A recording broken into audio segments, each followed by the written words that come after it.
topics and opinions expressed in the following show are solely those of the host and their guests and not those of W4CY Radio, its employees, or affiliates.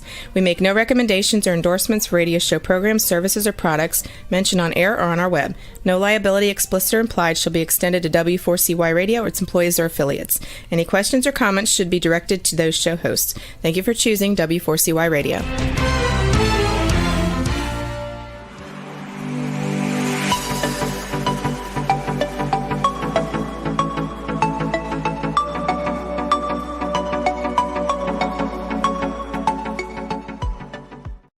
Well, welcome to the show. Great to have you with us. I'm Bill Martinez, and we are live. All hearts, emotions, understandably, are focused on the Middle East with Israel and Hamas. But if we can, what we're going to try to do today is to deal with this, with some intellect, all right?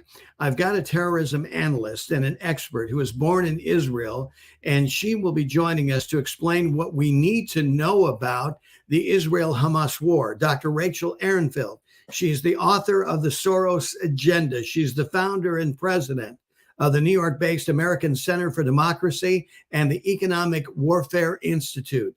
Dr. Ehrenfeld's multidisciplinary approach encompasses economic warfare, weapons of mass effect, including disinformation, free speech, indoctrination, propaganda, PC coercion, lawfare, corruption, money laundering, political Islam, terrorist financing, narco-terrorism, the links between global criminal and radical networks and jihadi terrorist groups. Welcome, Dr. Rachel Ehrenfeld. Great to have you with us.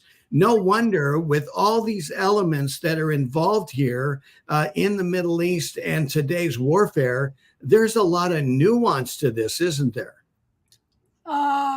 There are a lot of components. I don't know what's new. There is not too much nuance in it because everything is so glaring, has been known for a long time. Right. And has been just either overlooked or ignored, and should have been actually taken care of a long time ago. Yeah, I said nuance inappropriately. You're exactly right. It's components.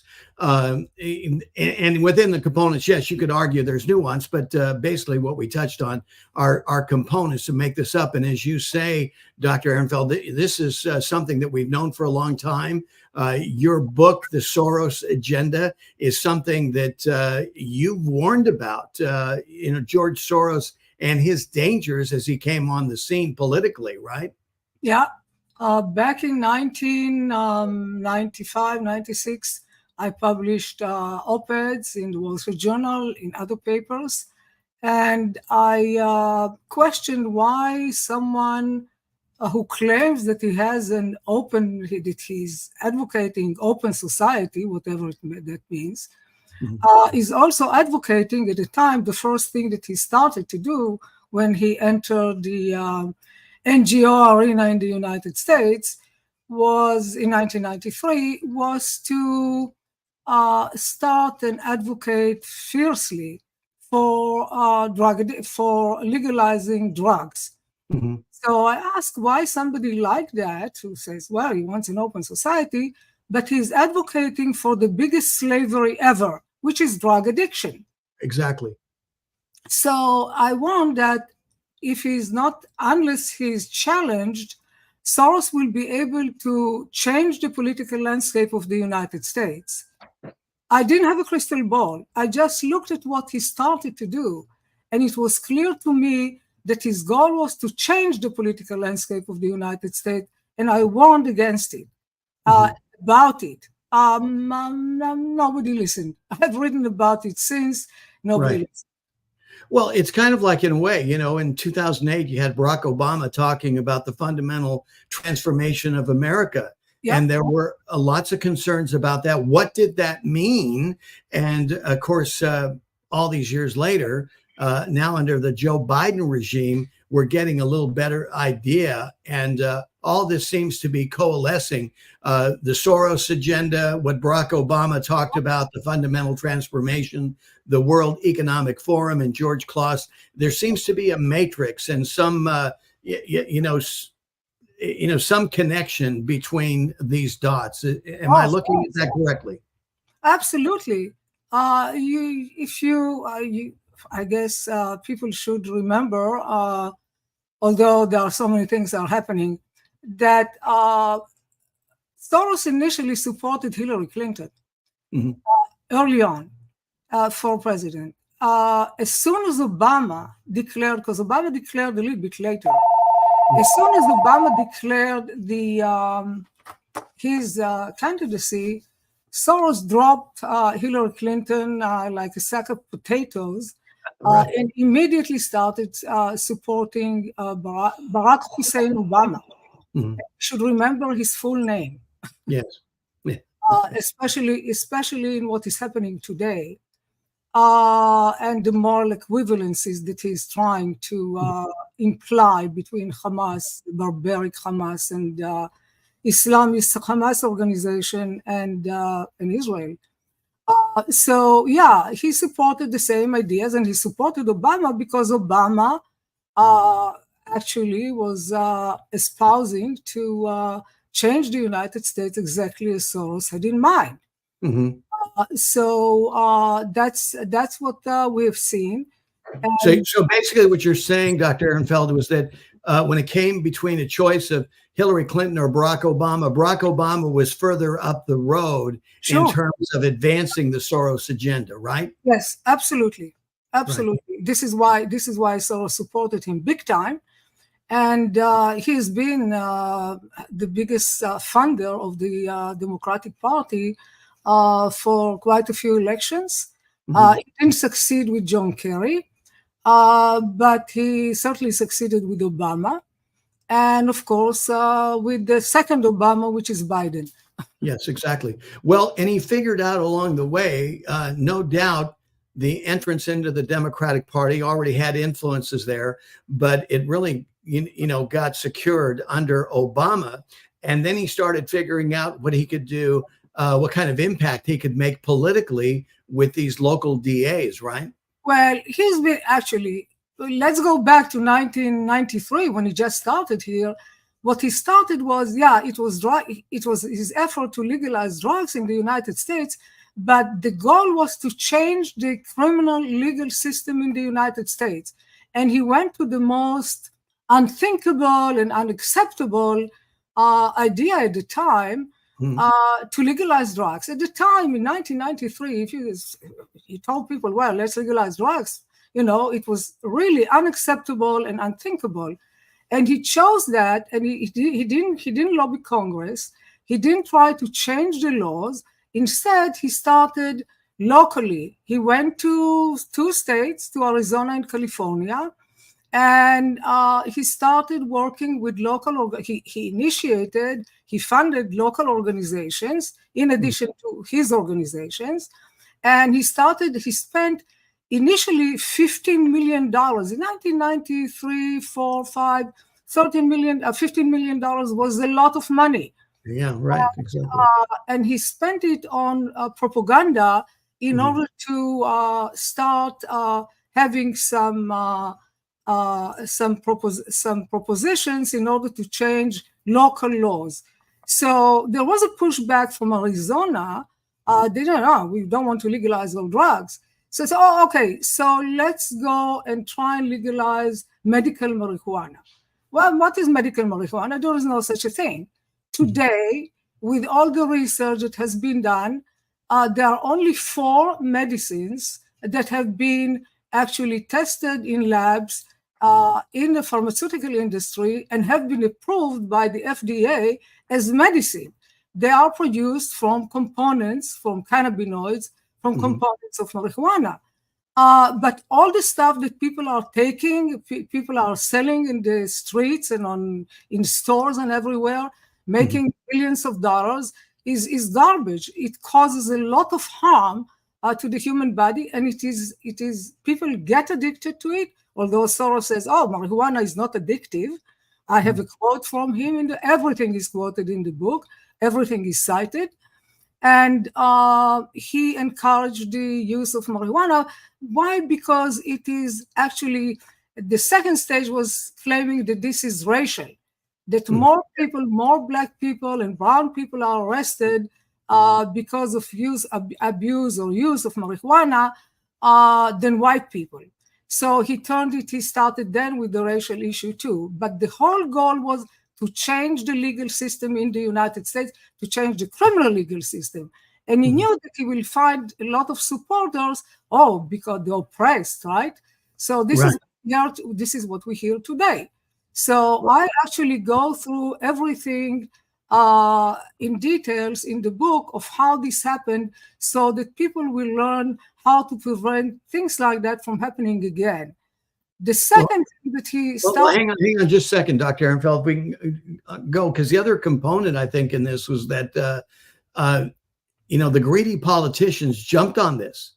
They saw this as a way to fund their campaigns. This money, this whole lobby, the cannabis lobby, took off, and these politicians have made, side hustle deals from state to state with some of these operators. I mean, you have some states, like in Florida, for example, there's a limited number of licensed sellers of cannabis, and there's political connections involved with these limited number of purveyors of cannabis. Sure. Moreover, Senator Booker insisted on it, and in New York, I know, and probably in other states as well, that people who are getting licenses to open marijuana stores are usually Black, who spend some time in prison because of drug violations. Okay, right. So this is what they need, I guess, is to recover faster. There is a reason why Joseph Califano, who was President Carter's Secretary of Health, called Soros the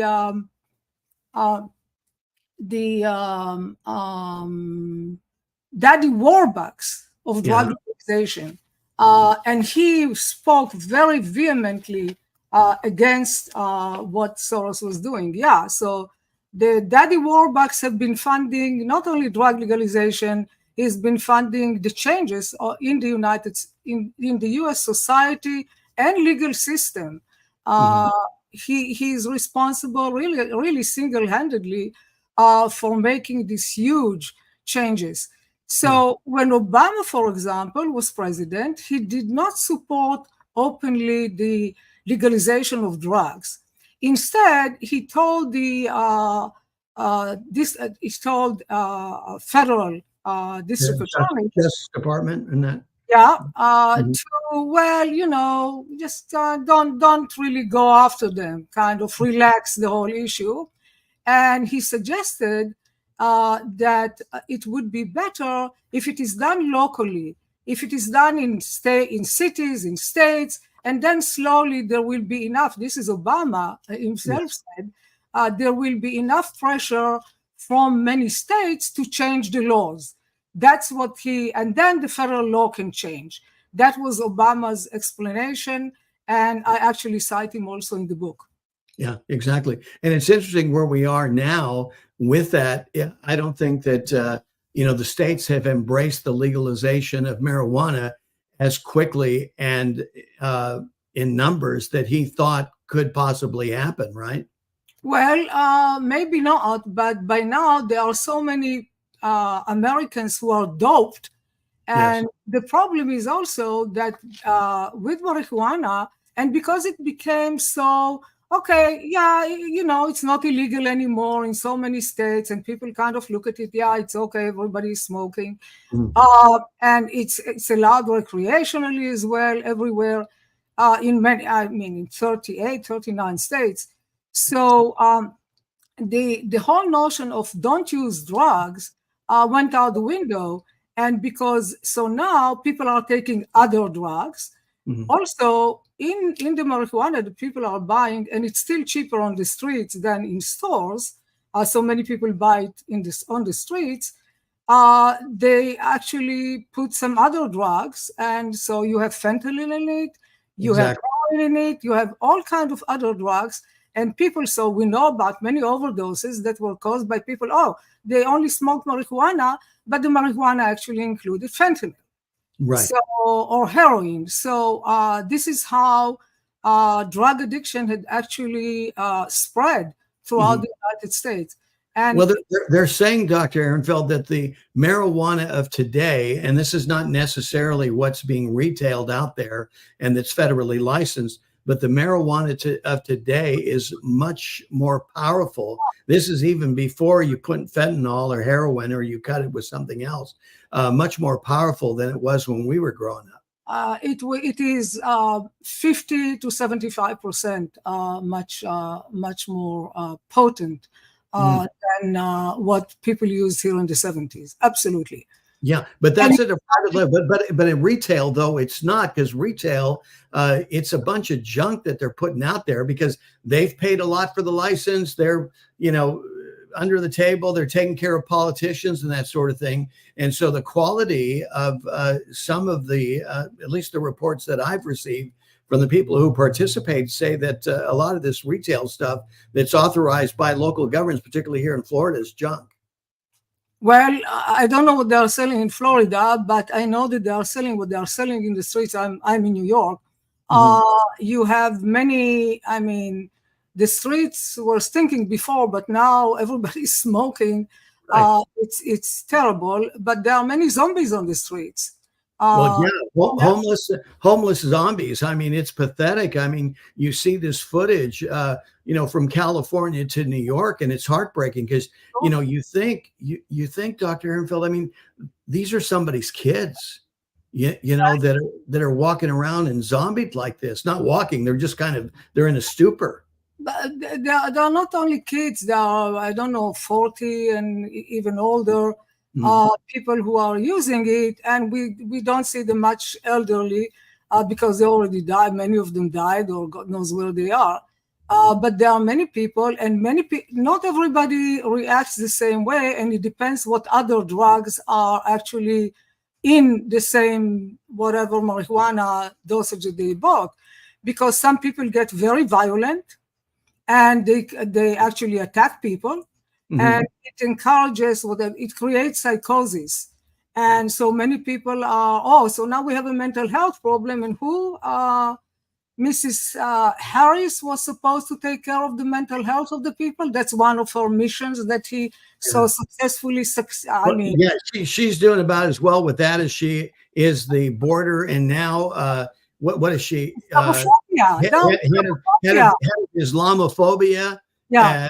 And also artificial intelligence. You got to throw that into the mix too, right? I can assure you that she will be very successful with Islamophobia, because the radical left and the Muslims are working together, and the radical Muslims and the thousands of people that you see on the streets are demonstrating. Well, there are videos of these people. Most of them do not cover their faces completely. They can be identified, and they should be identified, because in the next terror attack in this country, either a lone wolf or several wolves that will attack people, there will be people who I probably participated in these demonstrations, protests, yes, favoring Hamas. Yeah.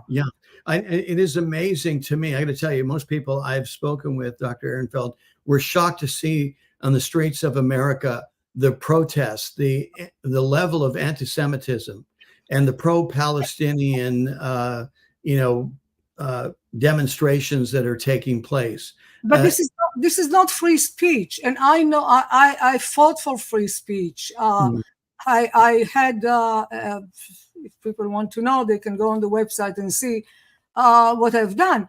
I am very much for free speech, but this is not free speech. This is incitement. And we see that the rising number of attacks on Jews, on Jewish businesses, on students in campuses everywhere. We just had a Jewish man that was attacked in Los Angeles and was murdered. Yeah. And there are others who were attacked and ended up in the hospital. Yes. And the trauma of many people are afraid to wear anything that will identify them as Jew. And people are afraid to go to the synagogue, and people are afraid to go about their everyday life because they are afraid. This is what we are now back to Nazi Germany. Oh, and yeah. Yeah. It's very interesting because George Soros's major credential that he was boasting about, that he knows what an open society needs, is the fact that he survived the Holocaust. Well, okay, he survived the Holocaust. He should have actually learned something from it. Instead, he's supporting the demise of the Jewish state of Israel. This is not funny. He has been actually giving money directly and indirectly from his foundations to organizations here in the United States, in Israel, and in the Palestinian territories that are actually calling to kill the Jews and the demise of the Jewish state of Israel. This has been going on. I have written about it. Others have written about it. Nothing happened to him. This is outrageous. He's been funding now several of the groups that have been demonstrating. There is a group in California that is funding indirectly, but it's through the Tide Foundation. But the project is assigned for even high schoolers.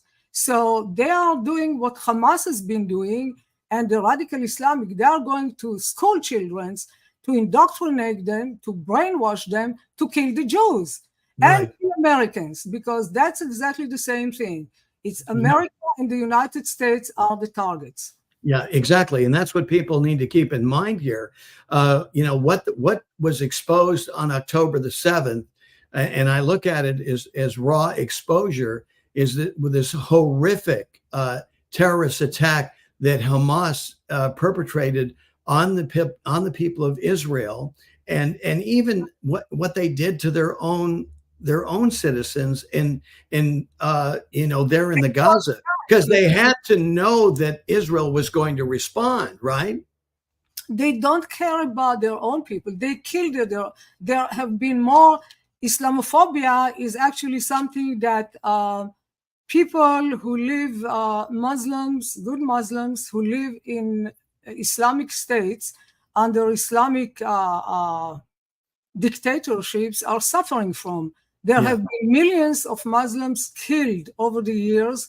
Hamas is responsible for the killing of for anybody who is ending up dead in Gaza because they either didn't let them go or they don't really care. They themselves are using them as human shields. That's obvious. And you saw the footage that came out from the IDF showing these these missile launching mechanisms that were right there in a classroom. In the classroom, in schools, in hospitals, everywhere, in mosques, so in churches, and they force, if somebody doesn't agree to have something in the church or in the hospital, they have been killed. Exactly. So, and we have also to remember that the people in Gaza, Israel left Gaza in 2005. There is no occupation, as Mr. Obama, Mr. Barack Hussein Obama had declared. Israel has left Gaza in 2005. It is being run and governed by Hamas, which the local citizens in Gaza, in the Gaza Strip, have elected with huge majority in 2006, and they have been running the place since 2007, January 2007. So nobody had seen any problem with that Hamas is doing what they are doing. The State Department continued to give them money. The UNRWA, the UN agency, have been funding them all along. They are the ones who are actually causing a lot of trouble now. Well, they were claiming, I think the day after Israel started responding to Hamas, that Israel attacks will leave them with 3 days of electricity, the hospitals and the schools that UNRWA is running. Well, what do you know? What is it? A month later, they still have electricity. Okay? So they have been storing so much electricity. The UN have been supporting them. Many European countries have been supporting them. And Iran, of course, and Qatar. very much. Still, Qatar is considered our ally, and Right. Iran. Well, they're like everybody's ally. They're double agents. I mean, this is hysterical. Yeah, and actually, what they are promoting radical Islamic agenda. Period. That's what they do. They were brokers with the Taliban. So look where the Taliban are and where are Americans. And they have been really they have been funding Hamas billions of dollars. They are actually harboring Hamas leaders there in 7-star, 5-star hotels. And the Hamas leaders are billionaires. They are sending their own people to die, and they are living the good life. Exactly. Well, that's why some of the Hamas soldiers realized. They said, "Here, we're taking bullets. Our families are subjected to this, and our leaders are in these 5-star restaurants and 5-star hotels in Qatar and Turkey, doing well. And meanwhile, we're the ones that are dying on the front here. And where are they?" And so this is why some of them are leaving. Well, I don't know how many of them are leaving. Not enough. These people have been indoctrinated. Actually, the Hamas terrorists that we see, Hamas terrorists that were killed, they are usually on the younger side. They've been indoctrinated, I think, with their mother's milk. Exactly. This has been since birth type of stuff. Yeah, exactly. Absolutely. And that's what they are teaching them also at the schools, which are run by UNRWA, by the UN. The teachers there, you cannot work in a school in Gaza Strip unless you are a member of Hamas. So this has been known. Israel had complained about it. Nothing was done. And then the United Nations has the audacity to claim that Israel is they're guilty of war crimes. There's 161 potential violations, of which, when you compare Hamas and Israel, Hamas is clear. It's without debate. Israel, you could debate any accusation of the 3 or 4 war crimes that the United Nations is suggesting. The United Nations also suggesting supposedly or alleges that Israel is committing crimes. There is no other country in the world that has been accused of so many crimes against humanity, against whatever you want, as the UN. And what do you want? Iran is running now the unit that is the UN unit that is responsible for human rights. And you have Venezuela there. Please, I mean, Libya, really? Right. This is a very bad joke, and the United States is continuing to fund the UN. Why? Yeah, exactly. Well, I could tell you it'd be a different story if Donald Trump was around, just saying. We're talking with Dr. Rachel Ehrenfeld. She's the author of the Soros Agenda, founder and president of the New York-based American Center for Democracy and the Economic Warfare Institute. Our focus right now is, the Israeli-Hamas war, and fight as they must in terms of trying not to let this turn into a regional affair. I think it's quite interesting, Dr. Ehrenfeld, that to the north with Hezbollah, they seem to, want to be relative at times or relevant, and they'll fire a missile or two, but it's almost like they're being restrained, because I think Iran, especially in understanding the firepower that the United States has there in the Mediterranean and the Red Sea, that this could jeopardize their nuclear development. Well, I'm not so sure, although there is a lot of show of power, of American power there, with the carriers and now. We got a nuclear submarine that just came into the area as well. Yeah. Nuclear submarine. There is a lot of show of power. I don't know. First of all, the U.S. has not responded seriously to more than 30, I don't know, what is it now, 35, 38 attacks on U.S. forces. They did not respond. This is by Iranian by Iranian proxies. Right. And all of them are getting everything from Iran. And Hezbollah, of course. So, and Hezbollah has more than 150,000 rockets. Missiles, right, exactly. Missiles, very actually damaging. They have been actually shelling now Israeli towns in the north, actually, very now getting closer to big cities like Haifa.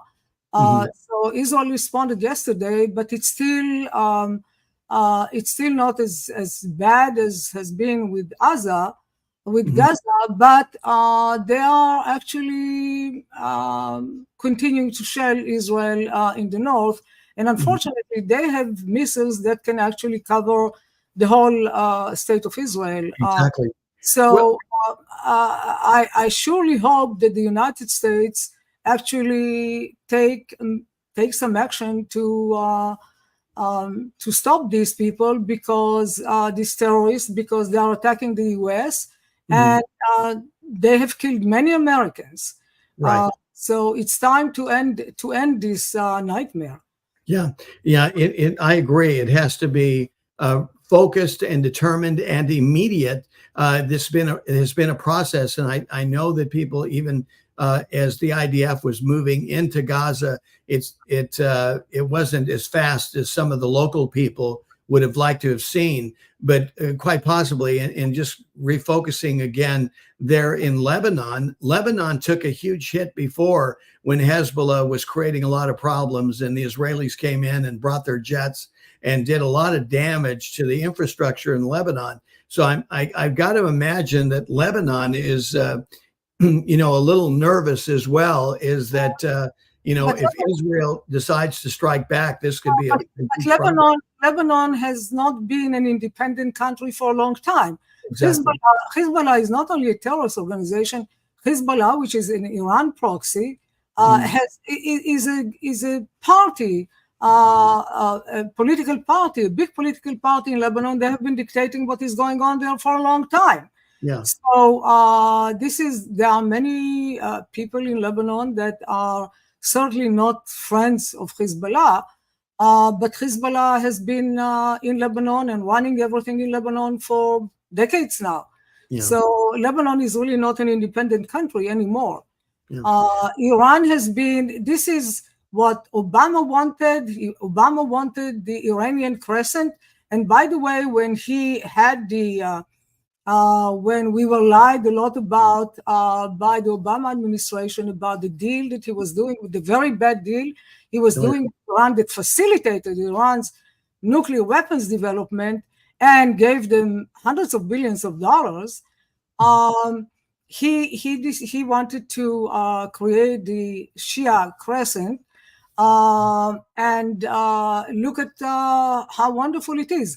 They now have also Iranian, actually Hezbollah cells, many of them, in South America. Right. And even in Mexico, sure, reported 2 weeks ago, right? Yeah, they have been working with Mexican drug cartels for many years, and they have been doing all kinds of smuggling, all kinds of illegal things to the United States. And they are dangerous people, very dangerous people. Yeah, we're so vulnerable here in the United States with the open borders. 162 countries have come in illegally into our country. Terrorists on known terrorist lists. We've got gotaways. God only knows what they are. Mayorkas doesn't even know what the wristband designation is on these. I'm sorry? He doesn't want to know. And by the way, so the second thing that Soros did was on Soros's agenda, and the book is filled with different parts of his agenda, focusing on the United States and a little bit on Israel. The second thing was drug legalization was first. The second was illegal migration, to support illegal migration. And he has done it since 1995. He invested a lot of money. Again, there was no lobbying of Congress to change the laws, although he funded the election of many Democrats. But Yes. he didn't try to lobby them to change the immigration law. No, he wanted open borders, and we have open borders. And this is absolutely because he doesn't think that countries should be sovereign anymore. You don't need borders. This is why he wanted the Palestinians to come and take over the Jewish state. You don't need a border, right? You don't need a border in the United States. Let all the world criminals, poor, whatever, come to this country and have the Americans pay for it. Yeah. Well, look what's already happened, Rachel, in the European countries that dropped their borders, right? Yeah. They dropped their borders a long time ago, but they also allowed, and Soros have been very, very active with the European Union, and European Council, European Parliament, to allow as many millions as illegal migrants from Africa, from Asia, from the Middle East as possible. And the attacks on the local population, not only on the Jews, has increased. There were many terrorist attacks, and there will be more. And what you see here also now, as you have seen in Europe, there are many more radical Muslims who get into government positions. Exactly. And so they are actually changing laws, changing policies that are favoring the Muslim population over the secular and Christian population. And now look at Rashida Tlaib here. I mean, that's outrageous that somebody like her is in the U.S. Congress, and there are many who support her. So and the left who support these radical Palestinians terrorists, they have many gays for Palestine. You have lesbians for Palestine. You have transgenders for Palestine. I suggest all of them go to Palestine. They will be killed. I was going to say, what's the life expectancy of those organizations in Palestine, right? Or in these countries that the Palestinians rule, right? They will be annihilated. That's what they do with gays or lesbians. Or, I mean, that's what they do with people who actually are normal people. Gays and lesbians and transgenders, no, they will be killed immediately. Yeah, you would see a body dumping. They'd be sent off the tops of roofs. They would be decapitated. It would be a bloody massacre, no doubt about it. But you see, this is the ignorance of these people, and even the young kids here in the country. I think that in part, this country has imported hatred into our universities in part. And as you mentioned, Rachel, these kids have been indoctrinated since they were in the womb, and taking their mother's milk for Jewish hatred, American hatred. And then they come here to America and take advantage of our educational system and spread this hatred. And they're infecting young Americans who should know better, but they've been indoctrinated, maybe not as vehemently or as long as these kids from the Middle East, but they've joined up with these peer groups and they don't even know what they're talking about. And then you've got these university presidents who are kowtowing and not getting these kids to behave themselves and not demonstrate this kind of hatred. But I'll tell you what, if it's hatred against conservatives or hatred against Donald Trump or Christians, that's okay. But God forbid that there would, this double standard that exists that allows them to demonstrate against, pro-Palestine and against Israel. But there are many of the elite universities, most of them had received millions, hundreds of millions of dollars, billions of dollars in donations from Qatar, which is a very wealthy country, and other Arab countries before that.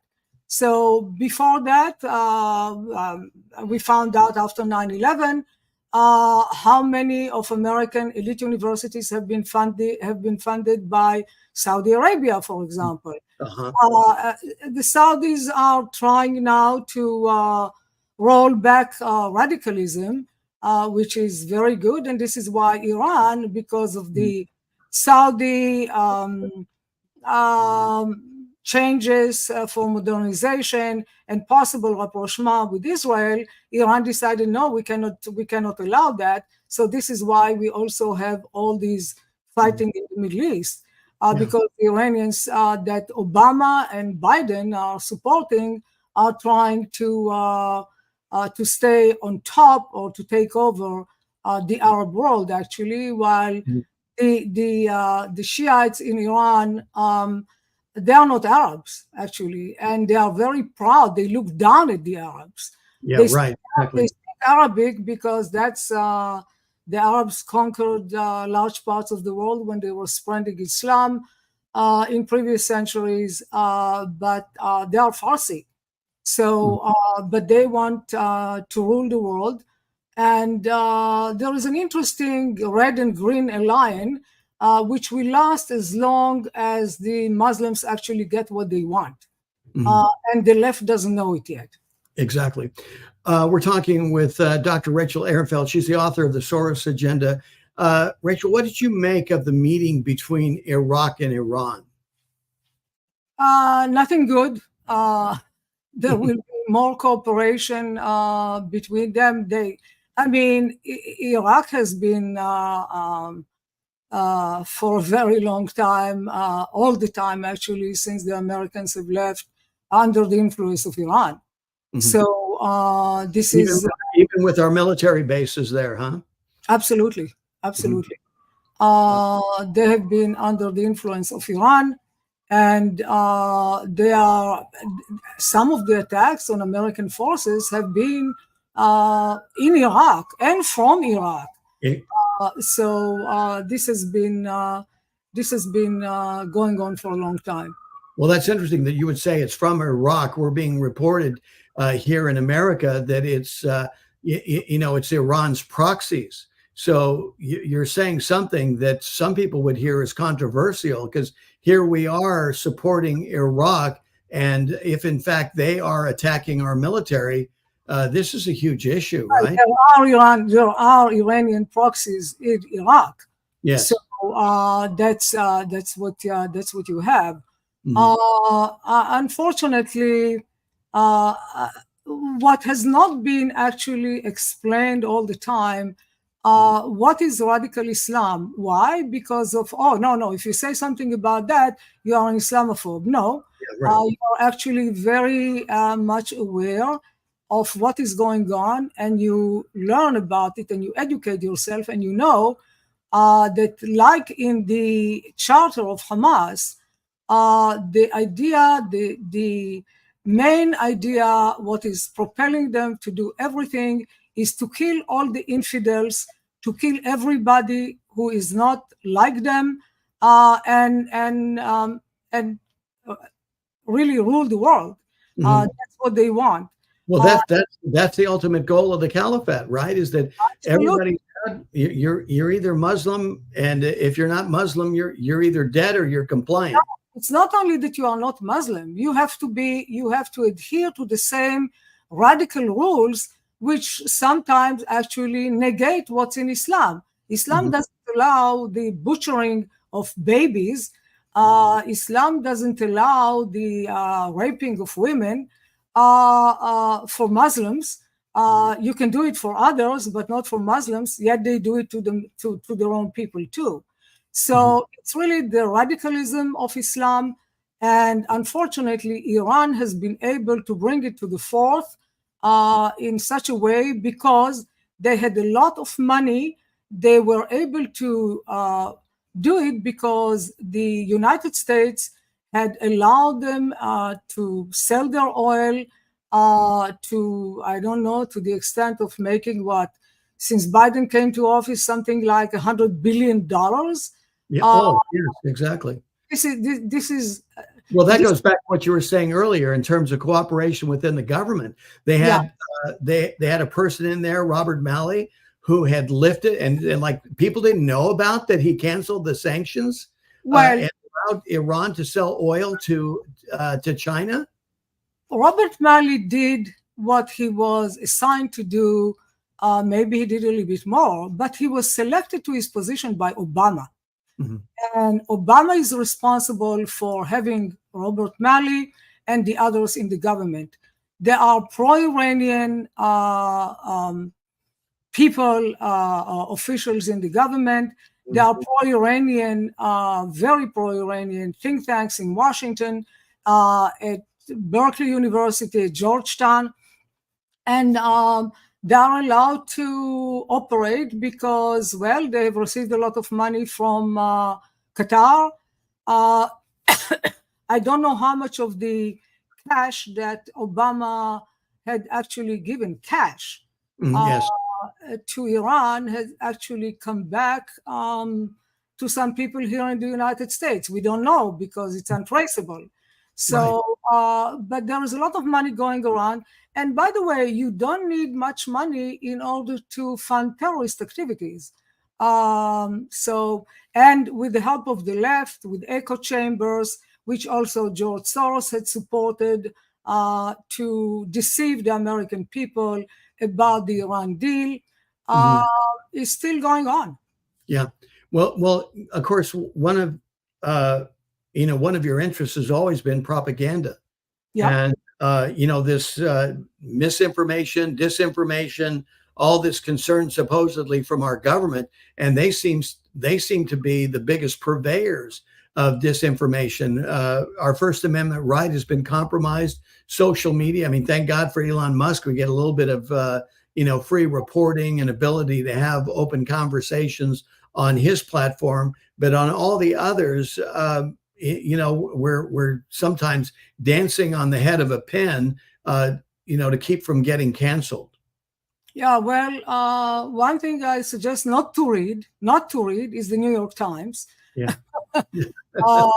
But it takes Hamas propaganda and publishes it as the Holy Bible. I mean, for them to take Hamas's word regarding that missile that supposedly hit the hospital and killed 500 people, and you ask them about it later, and they said, "Well, we just took their word for it." Wait a minute, you're the New York Times, and you take the word of Hamas. What are you thinking? Well, if they don't take the words of Hamas, they make them up. Okay, yeah. And yes. we've seen that too. So the New York Times have been a source of a lot of disinformation and propaganda for decades. Yeah. So not to really, even CNN is better. Oh my God. Well, Dr. Rachel Ehrenfeld, we've got just a couple of minutes left here, and I want you to summarize what we need to know about what's going on with Israel and Hamas in this war, and why Israel has to do what they must do in order to clear out Hamas. I don't think this is a situation that is it's no longer tenable. You cannot allow any root of Hamas to be able to regenerate itself, can you? How can you allow crazy, bloodthirsty barbarians to exist and prosper and live next to you? People, they are not people; they are really monsters whose crimes, crimes are very difficult to describe. They have burned. They have taken babies and put them in the oven. They bake them in the oven. They have opened pregnant women's wombs and cut out the infants, the babies there, and killed the mother. I mean, they have killed children in front of their parents and parents in front of their children, and they didn't kill. They decapitated. Yes. They beheaded. They have done things which had never been seen before. So how can these people have to be eliminated? These people have to be completely destroyed, and exactly. the whole area actually has to be there is a talk about, so now Blinken, I understand, wants, he's negotiating maybe to have the Palestinian Authority come in. The Palestinian Authority, who? Mr. Abbas, the president of the Palestinian Authority, is not only corrupt, he's also a Holocaust denier. If you go to his office, you will see a map of the region where Israel doesn't exist. The Palestine is described from the river to the sea, which that's in their agenda from day one, from Arafat on down. You don't negotiate, it's all or nothing, right? Absolutely. They don't want a Jewish state there. They want no Jews anywhere. And they actually recommend to kill Jews everywhere in the world. And they have tried to do it, as the Iranians have done. Right. And also Americans. So Israel is a small state. Americans are next. And they've made that clear. Dr. Rachel Ehrenfeld, thank you so much for being with us. I look forward to continuing this this conversation with you. She's the author of the Soros Agenda, the founder and president of the New York-based American Center for Democracy and Economic Warfare Institute. Dr. Ehrenfeld, our thanks and gratitude for you coming on the show. We appreciate it. Take care. Thanks. Our thanks to Dr. Rachel Ehrenfeld for being our guest on the Bill Martinez Show. And thank you for sharing a part of your day. And we pray that this has been a blessing and this has expanded your understanding of what's going on there in the Middle East. As we always say, don't just take our word for it. Own the knowledge, do your own research, check it out for yourself, and educate yourself, because true knowledge is power. Again, our thanks for your participation and for being part of this movement to return to God and to save our country. May God bless you and keep you. May he make his face shine upon you and give you his peace. Thanks again for being with us. Take care. God bless.